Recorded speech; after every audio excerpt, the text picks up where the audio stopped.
Bonjour et bienvenue sur l'Interface, votre émission Grand Angle, émission d'actualité nationale, internationale et religieuse. Trois grands sujets à l'ordre du jour aujourd'hui. Nous allons discuter sur l'évolution de ce projet de loi sur l'aide à mourir qui a été voté à l'Assemblée nationale. On va essayer de comprendre de quoi il s'agit et qu'est-ce qu'on peut penser de cette loi euthanasie, suicide assisté et d'autres termes à définir. On discutera également international avec la dernière sortie médiatique du secrétaire général de l'Organisation des Nations Unies, Antonio Guterres, qui a parlé du retour de la loi du plus fort. Qu'est-ce que cela peut permettre de présager du monde à venir et de l'avenir géopolitique. Et puis, on finira sur un sujet religieux, débattre avec d'autres confessions. Est-il encore possible? On s'appuiera notamment sur le cas pratique du dernier débat organisé et animé par Saïd Oujibou.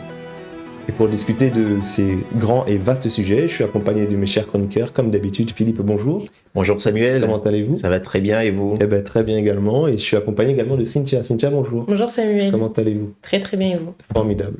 Entrons dès à présent dans ce premier sujet. On est accompagné de Cynthia, qui est la juriste de l'Institut Le Béret Rouge. Est-ce que vous pouvez nous permettre de comprendre qu'est-ce que cette loi, où est-ce qu'elle en est dans le processus? Et puis on discutera ensuite de qu'est-ce qu'elle contient finalement.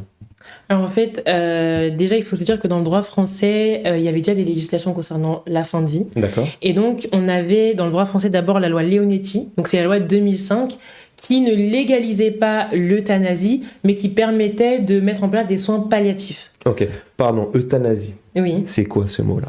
Mais en fait, l'euthanasie, c'est l'aide à mourir. D'accord. Clairement, on injecte une substance pour que la personne puisse décéder. Et donc, du coup, les lois donc, de 2005 et 2016, elles ne mettent pas en place l'euthanasie, mais plutôt alléger la souffrance et accompagner au décès. On joue beaucoup sur les mots, mais voilà. On reviendra dessus parce que sur cette loi, justement, le débat il est aussi sémantique et que comprennent ces différents mots. Lorsqu'on suivait les débats à l'Assemblée nationale, on voyait que beaucoup des amendements proposés étaient sur le choix des mots pour que les choses soient le plus claires possible. Philippe, déjà, est-ce que vous avez suivi un peu ces débats et qu'est-ce que vous pensez de l'évolution de cette loi qui est en train de suivre son cheminement parlementaire? Alors oui, en effet, j'ai suivi un peu ces débats. Alors, on voit aujourd'hui que il y a deux composantes, deux constituantes dans la loi. Cynthia va me rappeler les constituantes de cette loi-là. Et du coup, pourquoi cette loi pose débat aujourd'hui par rapport à la loi de 2016? C'est effectivement ce que vous avez évoqué, les nuances qui sont faites sur les mots. Et c'est là où il faudra faire très très attention parce que cette loi elle peut laisser des portes ouvertes, ou du moins laisser des ouvertures ou des sous-entendus qui peuvent d'une certaine façon travestir la loi, et donc ça, il faudra faire attention dans l'application de cette loi. D'accord. Donc si on comprend bien, on résume déjà cette introduction, il y a déjà une loi existante qui régit notamment les soins palliatifs. Voilà. Il y a une nouvelle loi qui est proposée maintenant pour élargir encore le choix des possibles avec le choix à chacun de disposer d'une mort digne. En fait, clairement, il faut se dire que la première loi, elle a été réformée déjà. D'accord. Pour qu'on puisse prendre en compte en fait, que les désirs du patient soient contraignants. Ça veut dire que si le patient voulait qu'on arrête les traitements, à partir de 2016, ça devenait contraignant pour le médecin. Et ensuite, il y a la mise en place, du coup, toujours en 2016, du droit à la sédation profonde jusqu'au décès. Donc, en gros, on endort la personne simplement jusqu'au décès. Bon, après, il y a des termes médicaux aussi, donc je pense qu'il y a des médecins dans les commentaires qui vont nous corriger, parce que nous, on n'est pas médecins. Voilà, moi, je suis juriste. Donc, voilà, c'est la création d'un droit à la sédation. Et puis, en fait, là, dans cette loi, c'est deux propositions de loi. Donc, la première, c'est l'accompagnement aux soins palliatifs. Et la deuxième, donc, c'est l'aide à mourir. Donc, on va pas dire euthanasie, parce que justement, c'est pour éviter de choquer l'opinion publique, mais c'est la même chose, en fait. C'est l'injection, donc, d'un produit qui entraîne la mort. C'est justement ce qu'on voyait au niveau des oppositions au texte qui disait que les termes n'étaient pas assez définis et que finalement derrière le noble terme d'aide à mourir, faut aider les personnes à mourir, les accompagner, et je pense qu'on est tous d'accord là-dessus.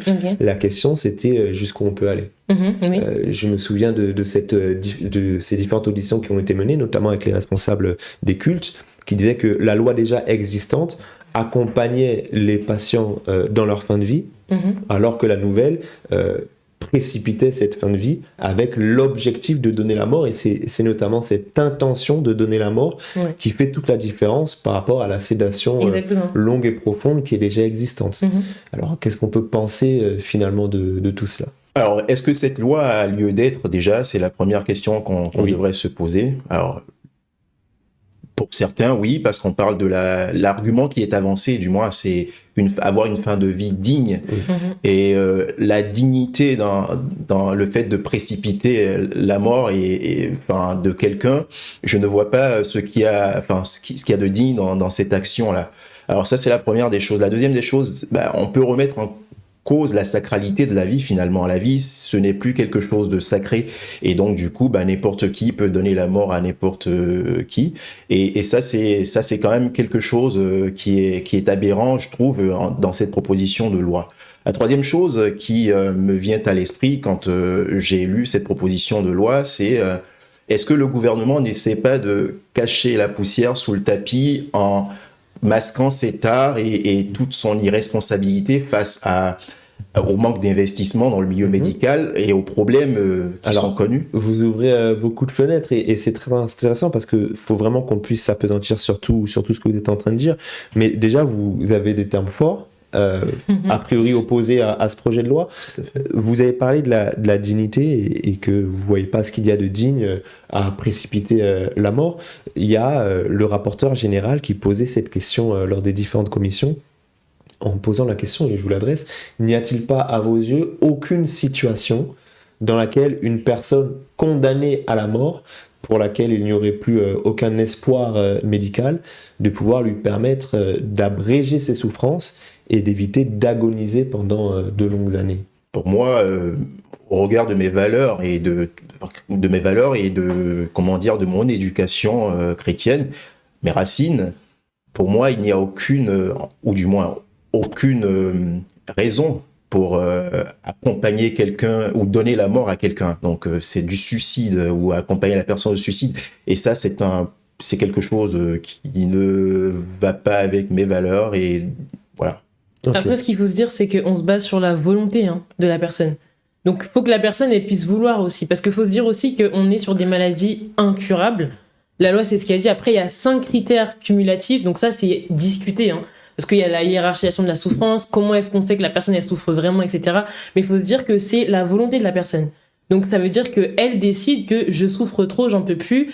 Et en fait, ce qui a créé aussi tout ça, c'est le cas de Vincent Lambert. Je sais pas si on s'en souvient, mais c'est quelqu'un qui avait eu un accident et qui était vraiment agonisé. Et en fait, parfois, on voit que c'est de l'acharnement thérapeutique. Et donc c'est de là, en fait, qu'est venu le désir de respecter la volonté du patient si lui, il estime qu'il souffre trop et qu'il souhaite partir. Donc il y a aussi cette notion de volonté. C'est pas juste le médecin qui se dit bon, la personne est là depuis trop longtemps, on lui injecte le produit pour qu'elle meure, quoi. Alors, la loi Clay Néolithique, qui est déjà la loi existante aujourd'hui, a déjà légiféré sur le non-acharnement thérapeutique. Oui, en fait, ça, c'est la loi de 2005. Oui. En fait, la loi de 2016, ce qu'elle rajoute de nouveau, c'est que les désirs du patient sont contraignants pour le médecin, ce qui n'était pas en 2005. Et ensuite, ce qu'elle ajoute, c'est la sédation profonde. Tout à fait. Donc, en plus des soins palliatifs. D'accord. Je pense que cette loi, finalement, qui est proposée aujourd'hui et votée, elle s'inscrit dans un continuum progressiste. On voit qu'elle a été votée notamment par la partie gauche de l'hémicycle avec le but de pousser à son paroxysme le droit de chacun à disposer de son propre corps. Alors, n'est-il pas aujourd'hui dans la liberté de chacun de prendre la décision qui le concerne? Je prends les arguments de ceux qui défendent cette loi et que cette loi, elle s'applique à ceux qui le veulent. Au moins, on crée un cadre légal qui permet à ceux qui veulent s'en saisir de s'en saisir et ceux pour qui les convictions, les valeurs ne coïncident pas, de prendre la décision qui concernera leur propre corps. Moi, je pense que, en fait, oui, je pense que le désir, c'est vrai que c'est de cadrer. Parce que clairement, après les soins palliatifs, c'est des termes qui sont assez similaires aussi, donc je pense qu'il faut que tout le monde comprenne bien, et ça c'est vraiment médical, mais moi j'insiste sur le fait que c'est la volonté de la personne, et je pense que il vaut mieux cadrer les choses et le légaliser, et que chacun dispose de son libre arbitre, plutôt que de l'interdire et que les gens soient obligés d'aller à l'étranger pour faire en fait la même chose, parce que du coup les gens vont en Suisse, les gens vont en Belgique, là où c'est plutôt légalisé, plutôt que de le faire en France. Au moins si on le légalise et on y met un cadre, on pourra mieux le gérer. Maintenant, ce qui est compliqué avec ces sujets-là, c'est que c'est des sujets médicaux mais aussi éthiques. Tout à fait. Donc c'est ça le problème en fait, c'est que clairement comment est-ce qu'on sait que déjà il n'y a plus d'espoir, parce qu'en réalité il y a plein de gens qui arrivent au stade 4 et qui guérissent quand même. Donc comment est-ce qu'on sait que vraiment il y a plus d'espoir? Comment est-ce qu'on sait que la personne elle souffre vraiment? il y a eu un débat sur la souffrance psychologique et physique, parce que du coup, il faudrait que la personne souffre physiquement ou psychologiquement. Donc la souffrance psychologique seule, ça ne suffirait pas, mais du coup, c'est compliqué parce qu'on hiérarchise les souffrances. Donc en fait, c'est ça le problème de cette loi, c'est qu'on ne sait pas jusqu'où et comment quantifier en fait. Et moi, j'allais même rajouter quelque chose. On ne sait pas quantifier, mais surtout quand on est le patient en voie de mourir, on n'a pas forcément la lucidité qu'il faut pour pouvoir décider du sort à donner à sa vie. Donc, on peut également avoir un biais dans la vie ou dans le souhait, la demande qui est émise par le patient en question à ce moment-là. Et donc, effectivement, la question de l'éthique est une chose, la question médicale, mais également la question psychologique, voilà, bien sûr. C'est aussi important. C'est nécessaire, cette loi, c'est ce qu'elle doit chercher à faire, effectivement, à vérifier le consentement de la personne, est-il réellement éclairé, répété, sur quelle durée. C'est justement des variables sur lesquelles il y a des ajustements qui sont en train d'être réfléchis, et je rejoins ce que vous dites sur le fait que c'est une loi qui est éminemment éthique.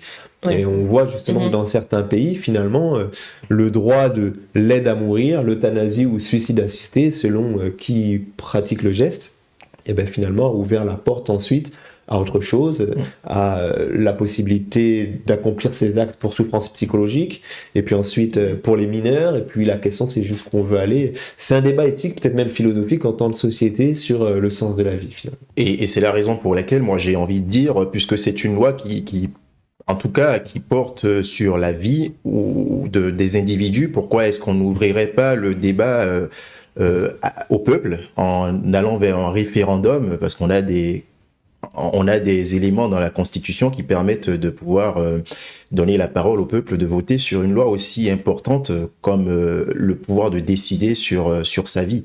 Et c'est là où moi la question, enfin, puisque vous présentez des statistiques qui sont un peu contradictoires quand on regarde voilà ce qui est présenté comme chiffre. Et moi je pense que la vérité se saura si on ouvrait la parole, si on donnait la parole au peuple et qu'on ouvrait le débat effectivement pour que chacun puisse se donner son avis. Je pense que le peuple serait favorable. En tout cas, si on suit les statistiques, je pense qu'une majorité serait favorable à cette loi. La question c'est, on est en démocratie, est-ce que le peuple a tous les éléments d'information pour se prononcer justement ou pas ? Mais a priori, le peuple serait favorable à l'heure actuelle. On n'est pas certain que le peuple soit favorable parce qu'il y a les statistiques, il y a ce que disent les statistiques et puis il y a les faits dans la réalité. Il ne faut pas oublier que la France est quand même un pays avec une racine chrétienne. Enfin, en tout cas, c'est ce qu'on revendique au quotidien. Et bah, du coup, la sacralité de la vie, c'est quand même quelque chose qui est important dans la racine même des citoyens, des individus du pays. Et donc, moi, je suis un peu dubitatif, en tout cas, quant à ce que disent les statistiques et les faits.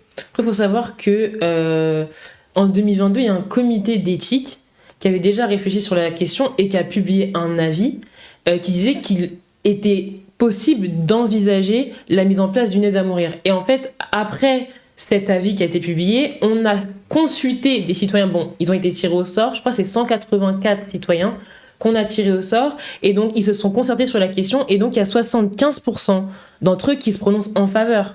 Donc si on prend cet échantillon de Français, en soi, il y a de grandes chances que l'aide à mourir puisse être une disposition qui convienne au peuple français, puisque ça a été, enfin, la Convention citoyenne, elle est là pour ça, elle est là pour jauger un petit peu la vie du peuple. Donc je pense que le peuple en soi serait pour, mais le problème, effectivement, c'est le contenu de la loi. Et en fait, c'est les critères. Clairement, c'est les critères, parce que c'est compliqué de mettre des critères qui soient pas trop larges pour pas qu'on puisse, entre guillemets, donner l'aide à mourir alors qu'il n'y a pas lieu. En fait, c'est ça le problème. Je pense que c'est vraiment le contenu. Alors, pendant qu'on est en train d'en discuter, vous qui êtes en train de suivre cette émission, vous pouvez nous dire en commentaire justement ce que vous êtes en train de penser de cette loi. Est-ce que vous faites partie de cette majorité des Français, a priori, qui seraient favorables à cette loi ou non? Vous nous dites ce que vous en pensez. Moi, je veux revenir sur un sujet que vous avez présenté, Philippe. Est-ce que cette loi, finalement, elle n'est pas aussi un moyen de masquer un certain nombre d'insuffisances? C'est-à-dire que d'un point de vue simplement moral, on peut se poser la question de faire avancer dans l'agenda politique une telle loi, alors qu'on sait aujourd'hui, c'est documenté, les failles qu'il y a dans le système de santé français. On peut aussi parler de la question économique. Dans l'Oregon, il y a une statistique qui est sortie qui disait que 80% des personnes demandant est éligible à l'aide à mourir faisait partie de la couche sociale la plus pauvre de la société. Il y a une question morale pour vous, il y a une question de priorité dans la hiérarchisation des projets de loi? Non, il y a clairement une question économique. Il y a un enjeu économique dans cette loi. Et effectivement, je réaffirme cet avis que j'ai émis, selon lequel l'État, effectivement, cache son incapacité à investir dans le médical en promouvant cette loi d'une certaine façon. Alors, on ne sait pas si elle va être votée, adoptée à l'Assemblée, mais si cela était le cas, ça n'étonnerait pas parce que aujourd'hui on a de réels problèmes économiques en France et donc du coup peut-être que c'est une porte de sortie à l'État de pouvoir précipiter les gens vers la mort. Et cette statistique est le régime de retraite n'est plus financé. Tout à fait. Et cette statistique de l'État d'Oregon justement illustre en fait également cet enjeu économique ou du moins ce problème économique qu'on peut rencontrer, on voit bien que c'est dans ces statistiques, ce sont les personnes les plus pauvres qui sont qui demandent plus l'aide à mourir parce qu'ils n'ont pas. Oui, c'est aux États-Unis tout à fait. Oui, mais c'est pas pareil que la France, mais on tend vers le phénomène. Même si en France on a un système social qui nous soutient encore, on ne sait pas pendant combien de temps. Et du coup on arriverait peut-être à cela et on ne sait pas. Enfin ce que l'avenir présage. Tout à fait. Alors pour vous permettre de vous faire un avis sur la question, on va faire afficher les sources par rapport à cette thématique et on encourage chacun à se documenter pour se faire un avis parce que finalement c'est quelque chose qui nous concerne tous. Bon, la loi est déjà en train de faire son chemin mais que chacun puisse savoir au moins quels en sont les enjeux. Et puis il y a notamment un livre que je vous recommande qui est un livre qui a été coécrit par les différents cultes en France, donc catholiques, protestants, musulmans, bouddhistes, qui traite justement de cette question-là, mais pas uniquement avec un regard religieux, culturel, mais c'est une contribution citoyenne. Et ils disent qu'ils participent à ce débat en tant que citoyen sur des questions morales, éthiques, sur lesquelles chacun peut se prononcer, indépendamment finalement de la religion à laquelle chacun s'identifie. Vous avez peut-être un dernier mot, Cynthia, sur ce sujet? Non, le dernier mot que je puis dire, c'est que bon, là, la proposition de loi fait son chemin et donc début avril, elle doit arriver au Sénat, donc il faut encore que ça passe au Sénat. C'est vrai que le Sénat est assez réfractaire sur la deuxième partie, donc l'aide à mourir. Donc il y a encore du chemin avant que le texte soit définitivement adopté, mais il faut vraiment consulter parce que c'est important. Et je pense qu'à un moment donné, on y sera tous confrontés, même si c'est pas nous, ça peut être des membres de notre famille, donc c'est important de se documenter sur le sujet. Du coup, le Sénat est un peu réfractaire, les compositions des deux chambres ne sont pas en réalité très équilibrées. Non, c'est possible que cette loi ne voit pas le jour? C'est possible parce que si le Sénat ne vote pas la loi, donc il y a une commission mixte paritaire qui sera convoquée, donc 7 sénateurs, 7 députés, qui doivent donc trouver un arrangement, et si c'est toujours pas trouvé, la loi repart à l'Assemblée nationale, et donc c'est l'Assemblée qui a le dernier mot. On suivra ce dossier très attentivement pendant ces prochaines semaines. Alors sans transition, on va parler un peu de géopolitique internationale. Alors j'ai été extrêmement interpellé par la dernière sortie médiatique du secrétaire général de l'ONU lors de la Convention des droits de l'homme, si je ne m'abuse, qui s'est prononcé sur le retour de la loi du plus fort. Je vous vois déjà sourire, Philippe. Qu'est-ce que vous pensez de cette déclaration et cette sortie? C'est a priori l'une de ses dernières sorties parce que son mandat termine cette année, après 10 ans. Qu'est-ce qu'on en pense finalement? Après 10 ans, M. Guterres nous apprend, ou du moins prêche un évangile connu, et il nous apprend que la loi du plus fort prévaut aujourd'hui, plus qu'il n'a prévalu dans le passé. Bon, ce n'est pas un secret de polichinelle, la loi du plus fort a toujours prévalu. Malheureusement, M. Guterres, qui est à la tête de l'ONU, une organisation qui a pour première mission quand même d'instaurer la paix dans le monde et de trouver un juste équilibre dans les rapports entre pays puissances et pays pas développés, on va dire, a échoué littéralement. Et quand après 10 ans, on fait ce triste constat à la fin de son mandat, c'est que l'ONU n'a pas su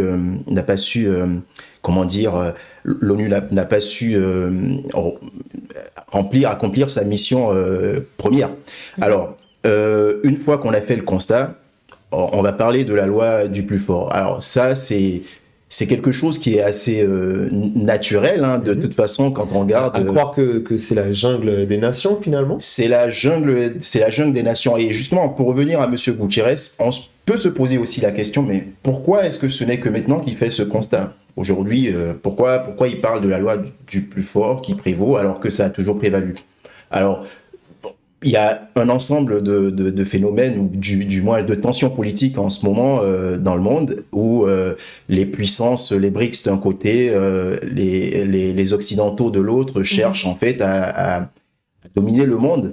Et bah du coup, on oublie que la loi du plus fort a toujours prévalu quand il a fallu que l'Occident impose son modèle socio-économique au monde entier. Ça, on n'en parlait pas, ou on en parlait très peu. Et aujourd'hui, il y a la Chine de l'autre côté, la Russie et toutes ces puissances qui demandent à ce que le monde soit multipolaire. Puisqu'il s'exprime à présent, Monsieur Gutiérrez se trouve que c'est maintenant qu'on a la loi du plus fort qui prédomine. Donc il y a matière à se poser des questions, et voilà. Mais c'est vrai qu'il y a beaucoup de choses à dire aujourd'hui. Il y a beaucoup de pays lors de l'Assemblée générale des Nations Unies qui a lieu chaque année vers le mois de septembre, qui présentent le fait qu'il s'agit pour eux d'un constat d'échec concernant les actions qui ont été menées, que ce soit concernant la paix, que ce soit concernant les finances, avec une organisation qui est souvent accusée d'être à deux mesures finalement, et à double vitesse. Est-ce qu'il y a le retour de la loi du plus fort comme il dit, ou est-ce que c'est simplement 2-3 acteurs qui ont changé leur position et qui sont un peu plus explicitement virulents, alors que la centaine d'autres nations étaient déjà en train de vivre cette réalité? Je pense que je partage votre avis, et j'aimerais bien avoir le vôtre, Cynthia. Comment vous voyez évoluer le monde, et que pensez de cette dernière sortie de Antonio Guterres? En fait, déjà, par rapport au droit international, ça n'a jamais eu vraiment de force en réalité. Le droit international, ça a toujours été un petit peu, je dirais, symbolique, même la place de l'ONU. Donc en fait, c'est pas étonnant aujourd'hui cette sortie qui dit, enfin, ce discours qu'il tient, mais c'est parce qu'en fait le droit international n'a pas vraiment de poids. Il est là le problème, parce qu'il y a l'intégrité de chaque pays a ses après voilà, on a vu ce qui s'est passé avec le Venezuela. C'est vrai que voilà, c'est un peu compliqué tous ces sujets-là, mais moi je pense que le vrai problème, c'est le droit international qui n'a pas de pouvoir. Oui. Et donc du coup on peut faire un peu ce qu'on veut, et la loi du plus fort, elle a toujours existé en fait. Ça me fait penser à une jeune étudiante qui s'était inscrite dans un parcours en droit international et qui l'a arrêté au bout de 2 ans. Je l'interpelle pour savoir pourquoi. Et elle dit en fait j'étudie quelque chose qui sert à rien. En entrant dans cette formation, j'ai compris combien le droit international en réalité n'a aucune valeur réelle à cause de la souveraineté finalement des États, et que on est dans un monde en perpétuel changement. On peut parler peut-être du Conseil de la paix proposé par le président Donald Trump, qui est carrément en train de marcher sur les plates-bandes de l'ONU finalement. Clairement, de toute façon, quand on regarde Monsieur Trump et sa position, sa posture, et surtout avec l'actualité récente, les frappes sur l'Iran, on peut se poser des questions sur le droit international à juste titre. Et donc, oui, en effet. C'est pas un droit contraignant en fait. C'est pour ça que ça n'a pas ce même poids. On peut pas contraindre puisque chaque pays a sa souveraineté. Donc c'est ça le sujet. Chaque pays a sa souveraineté. Moi, j'aimerais vous interpeller justement sur une question très importante. Chaque pays ayant sa souveraineté, on parle de droit international. Est-ce que les droits internationaux sont universels, ou est-ce qu'ils dépendent aussi de la culture? Puisque je suis en train de lire la citation, donc toujours du secrétaire général: les démocraties s'érodent, les personnes migrantes sont harcelées, arrêtées et expulsées au mépris total de leurs droits humains et de leur humanité. Les réfugiés sont montrés du doigt, les communautés LGBTIQ+, sont vilipendées, les minorités et les peuples autochtones sont pris pour cible. Alors, ici, il parle clairement des communautés LGBTIQ+, qui aujourd'hui ne bénéficient pas des mêmes droits selon le territoire géographique qu'on est en train d'étudier.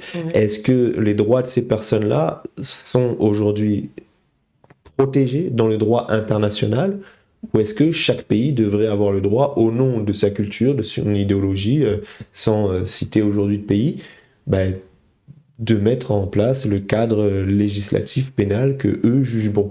Est-ce qu'il y a un droit universel, une morale universelle, ou est-ce que ça s'examine au regard des particularités de chaque territoire? Alors, je ne sais pas s'il y a un droit universel pour les LGBTQI, je ne sais plus trop. Plus. Voilà, plus. Mais de toute façon, dans le droit international, la dimension culturelle a sa place également, parce qu'on ne peut pas imposer un droit international à des peuples ou des cultures qui ont des valeurs, qui ont une souveraineté également de décider ce qui leur convient ou pas. Donc je pense que ça, de toute façon, même si on avait cette envie, cette volonté de pouvoir instaurer une loi universelle applicable à tous, ce sera une barrière pour l'application de cette loi dans les peuples. Après, il y a des traités, en général, les pays s'accordent entre eux et signent des traités. Mais effectivement, pour cette communauté-là en particulier, ouais, ça dépend vraiment des États. Parce qu'en fait, le droit international, c'est même pas codifié. Il n'y a pas de code universel, en fait, où on peut mettre toutes les règles que tous les pays... C'est chaque pays qui décide. Donc, il y a des traités qui peuvent être faits, mais c'est... Sur la guerre, notamment. Oui, effectivement. Mais est-ce que c'est vraiment respecté? Pas toujours. Donc, c'est pour ça que je dis il y a vraiment un souci au niveau du fait que c'est pas contraignant. Donc c'est au niveau de chaque pays de pouvoir ou de devoir protéger ces communautés-là. Mais après, c'est pas le cas partout, et ça, c'est la souveraineté de l'État, en fait. Donc, très bien. Alors, on va faire un peu de politique fiction. Lorsqu'on projette dans 5 ans, dans 10 ans, est-ce qu'on va continuer à assister au retour des empires? On a eu la Russie qui a réaccéléré ces dernières années sur son expansion territoriale, les États-Unis qui sont avec des ambitions très portées, très impériales, merci pour le mot. On parle du Canada, on parle également du Groenland, il y a eu le Venezuela, la Chine également avec Taïwan. Dans 5 ans, dans 10 ans, la situation s'aggrave ou, d'une manière ou d'une autre, la possibilité de ramener un semblant de paix dans le monde. Non, ça grave. Bon, je pense. En tout cas, aujourd'hui, les perspectives qu'ils nous donnent, ces dirigeants politiques qu'on a, ne sont pas des meilleures. Hein. Et surtout, avec l'événement de ces derniers jours en Iran et la Chine qui veut prendre le contrôle de Taïwan, on ne voit pas, en tout cas, une volonté des puissances de se rapprocher les uns des autres. Voilà, ça, une scission, en tout cas, est claire. Aujourd'hui, on la voit et j'ai l'impression que c'est c'est un point de non-retour. Sur la scène internationale, ces dernières années, il y a quand même pas mal de jurisprudences qui ont été créées avec des pays qui ont été, entre guillemets, laissés dans des tentatives dangereuses, criminelles, génocidaires, ou en tout cas en opposition totale avec les règles de ce fameux droit international. Et c'est vrai que ça peut laisser présager ensuite à d'autres derrière de continuer à mettre en place ce type de procédé, puisque les pays, on va dire notamment les États membres et parmi les membres du Conseil de sécurité de l'ONU, finalement ont mis en place ce type d'action. Ça risque de s'aggraver. Oui, moi je pense, et puis surtout que en réalité, l'intérêt qui est recherché, c'est l'intérêt économique, en fait. Oui. Donc c'est ça, quand on prend le Venezuela ou quand on prend le Groenland, en fait, il y a des intérêts. Le Venezuela, je crois que c'est un pays pétrolier. Donc, je suis pas sûre, mais en tout cas, il y a des richesses. Le Venezuela est un pays très pétrolier. Voilà, donc il y a les intérêts économiques derrière. Après, j'aurais lu dans un média que l'opération de Trump est une opération qui visiblement était pas bien étudiée parce que le pétrole vénézuélien ne serait pas potentiellement exploitable, ou du moins, même si on pouvait l'extraire, on ne saurait l'acheminer vers les raffineries américaines. Et donc, du coup, la stratégie qui est adoptée aujourd'hui, il est clair, de toute façon, ce que dit Cynthia est vrai à juste titre. La stratégie derrière ces empires, ces grands empires d'aujourd'hui, c'est une stratégie économique de s'affirmer, d'être le plus fort économiquement, le plus fort militairement, le plus fort... Et donc, si on part dans cette dynamique, dans 5 ans, dans 10 ans, la situation ne fait que s'aggraver et ne fera que s'aggraver. La plupart, effectivement, des conflits aujourd'hui de frontières, par exemple, ou d'agressions extraterritoriales, elles sont motivées par des intérêts pétroliers, miniers, économiques. Et en tout cas, merci de nous avoir redonné un peu espoir. Alors, on va discuter d'un sujet peut-être un peu plus léger, mais tout aussi important, sur les débats interreligieux. Je ne sais pas si vous avez suivi ce débat qui a été proposé musulmans, chrétiens, sur la question des preuves de la foi, animé par Seydou Djibou, qui est accoutumé à l'animation ou l'organisation de ce type de débat. Et ça m'a emmené à réfléchir et à se poser cette question. Est-ce que c'est encore utile? Est-ce que c'est nécessaire de débattre? Oui, alors je pense qu'il est nécessaire de débattre aujourd'hui. Maintenant, dans le cadre religieux, c'est quand même assez délicat. Est-ce qu'on doit parler, est-ce que le débat religieux, de toute façon, le débat religieux a toujours existé depuis les années 80, il y a eu un effet de mode avec le débat religieux en France, en l'occurrence. Et donc, en fait, on peut se poser la question aujourd'hui, vu la montée des extrêmes et autres, est-ce que le débat religieux a encore son importance aujourd'hui? Alors, doit-on parler plutôt, je reformule la question, doit-on parler plutôt de débat religieux aujourd'hui ou plutôt de dialogue interreligieux? En tout cas, voilà. Le débat, on peut débattre de tout. Par contre, quand on commence par débattre sur des doctrines et des doctrines vraiment éloignées, on est surtout sur une frontière et surtout qu'il y a un brasier. Et quand on regarde l'action politique aussi menée au haut niveau sur des frères qui sont, comment dire, qui sont vilipendés, voilà. Donc, on n'a pas forcément envie de rajouter de la braise. On peut débattre. Le débat religieux n'est pas quelque chose qui doit être proscrit. En revanche, je me pose la question s'il faut parler de débat ou de dialogue. On a plus besoin d'un dialogue religieux ou interreligieux aujourd'hui que d'un débat religieux, interreligieux. Mais ce sont deux choses différentes, effectivement, et le débat, l'opposition d'idées, et notamment sur les questions théologiques, ça peut souvent dégénérer. Il y a une séquence que j'aimerais nous proposer de suivre là, dans laquelle on voit notamment le débatteur musulman, Karim, qui est justement en train de, j'ai envie de dire, calmer ses troupes. On va suivre. D'ailleurs, au passage, tout à l'heure, j'ai pu assister à une querelle en off et j'aimerais vraiment que ça ne se reproduise pas. Voilà. Quand on est entre croyants, s'il vous plaît, on fait attention. On a des réactions. Alors que ce soit les personnes qui émettent des paroles ou celles qui les reçoivent, chacun doit faire attention à sa réaction. On essaie de prendre du recul. Sinon, les choses peuvent très vite s'envenimer. Donc, s'il vous plaît, faites un effort par rapport à ce point. C'est très noble de sa part, et je trouve que c'est justement une très bonne chose de savoir mettre un cadre, parce que dans ce type de débat, effectivement, et de manière générale, les religions, quelquefois dans l'histoire, se sont même entretuées, et avoir un discours qui ramène à l'apaisement pour que le débat puisse être sain, intellectuel, j'ai trouvé ça bien et noble. Après, je pense que, alors oui, effectivement, il a voulu remettre les choses à plat. En revanche, dans son verbe, dans la façon dont il s'adresse à ses interlocuteurs, j'ai pas l'impression qu'il recherche la paix, forcément. Il est très incisif. Il est très incisif, Karim, en l'occurrence. Après, voilà, comme on le dit, le débat religieux, c'est toujours interreligieux, on va dire, parce qu'il y a le débat intra-religieux, donc œcuménique pour les chrétiens, et puis il y a le débat interreligieux. Donc le débat interreligieux, les doctrines sont parfois très très séparées, très éloignées, et trouver un point d'accord, en tout cas la convergence d'idées n'est pas forcément de mise dans ce genre de débat. Ce qu'il faut rechercher dans un débat interreligieux, c'est plutôt, comment dire, partager les idées, certes, mais trouver la façon de pouvoir coexister ensemble entre plusieurs religions et s'accepter dans ces différences. C'est ça ce à quoi doit aboutir un débat interreligieux. Et quand on parle de débat, il y a souvent confrontation d'idées. C'est pour ça que moi, je ne suis pas très très à l'aise le terme débat religieux, débat, quand il s'agit de discussions interreligieuses, parce que de toute façon, quand les religions ont des doctrines ou des dogmes totalement opposés, il est difficile de trouver un terrain d'entente. Il faut juste trouver, s'expliquer, se comprendre, et puis arriver à coexister ensemble, trouver les voies et moyens d'être tolérants les uns vis-à-vis des autres, trouver un socle commun de vivre ensemble dans la société. En revanche, le débat intra-religieux, lorsqu'on a déjà une base commune, un socle commun, on peut discuter, on peut comprendre quelles sont nos différences, et puis converger vers quelque chose qui nous grandit ou qui nourrit la communauté. Mais des fois, on ne converge pas, même intra-religieux.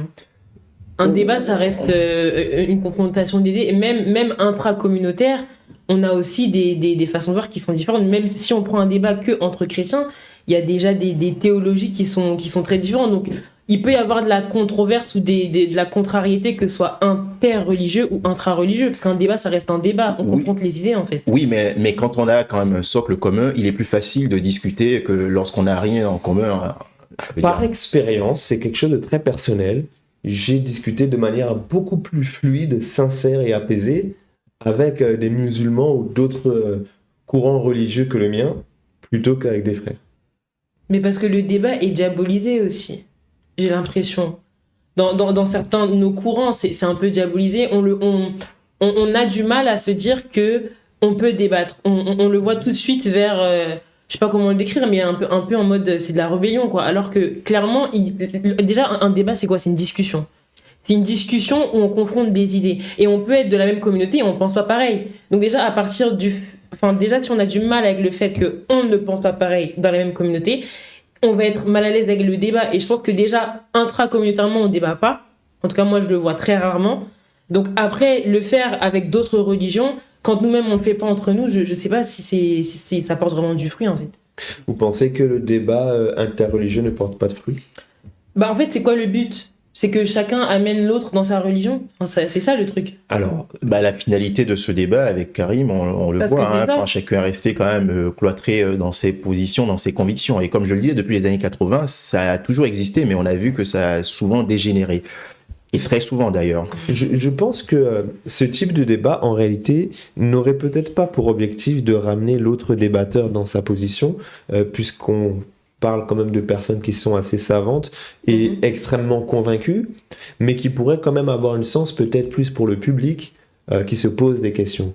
Peut-être, je ne suis pas à leur place, mais peut-être que les débatteurs ne se posent plus de questions pensant savoir, mais qu'il y a une couche de la population très importante qui, elle, se pose des questions, qui s'interroge sur les points de ressemblance, les divergences, et en quête de la vérité, apprécie avoir un contenu qui permet d'exposer de manière frontale et côte à côte les deux opinions en parallèle. Ça s'entend.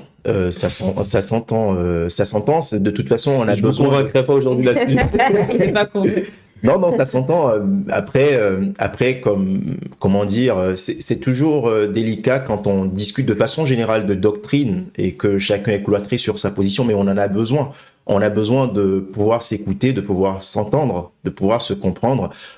On peut ne pas forcément convaincre avec nos arguments, mais c'est quand même important. La finalité, que ce soit un débat, qu'il s'agisse d'un débat intracommunautaire ou interreligieux, la finalité, c'est de pouvoir évoluer, faire évoluer nos positions d'une certaine façon. Donc, si on arrive à faire évoluer nos positions, je pense que c'est déjà un succès pour le débat de façon générale. Après, comme je le dis, moi, je suis toujours mal à l'aise avec le terme débat interreligieux, parce que c'est tout, on souffle un peu le brasier sur, voilà.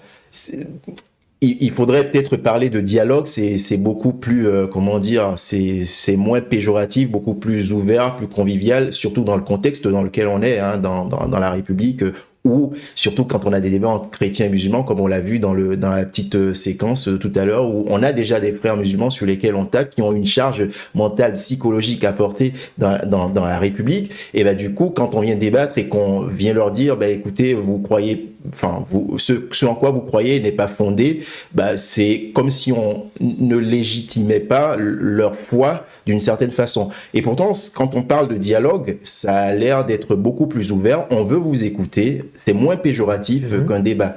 Voilà. Donc là, on est sur de la sémantique. On est sur de la sémantique. Et c'est vrai que le poids des mots est important. Le terme débat aujourd'hui a une charge, une connotation négative, une virulence intrinsèque qui peut faire peur, qui peut refroidir aussi d'autres. Alors que parler de dialogue, effectivement, c'est beaucoup plus apaisé. Ça témoigne dans le terme d'une ouverture. Est-ce qu'elle sera trouvée dans le cœur de celles et ceux qui s'adonnent à cet exercice? C'est autre chose. Tout à fait. Et c'est pour ça qu'en fait, je parlais moi, ça ne me choque pas qu'on parle de débat intracommunautaire ou intra-religieux, parce qu'on est déjà des frères.